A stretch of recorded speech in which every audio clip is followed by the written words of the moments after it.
Keberadaan Linda terkuak, tim Hotman Paris minta LPSK dampingi sahabat Vina Cirebon, amanin nyawa. Linda, sahabat Vina Cirebon, akhirnya diketahui keberadaannya. Wanita bernama lengkap Linda Putri tersebut juga telah diketahui kondisinya. Selama ini Linda diisukan menghilang setelah kasus kematian Vina Cirebon viral lagi.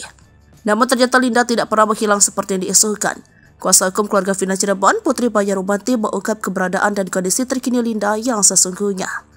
Bahkan disebutkan dalam waktu dekat, Linda akan muncul ke publik untuk mengungkap fakta kasus pembunuhan Vina.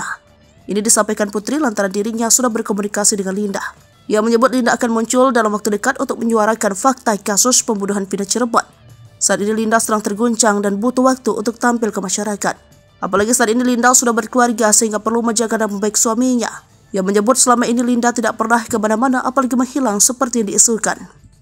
Kini pihak kuasa hukum tengah mengupayakan agar Linda mendapat perlindungan dari LPSK sebab dia akan muncul dan memberikan keterangan guna membantu mengungkap kasus kematian Vina. Namun Putri sendiri belum bisa memastikan kapan Linda akan keluar.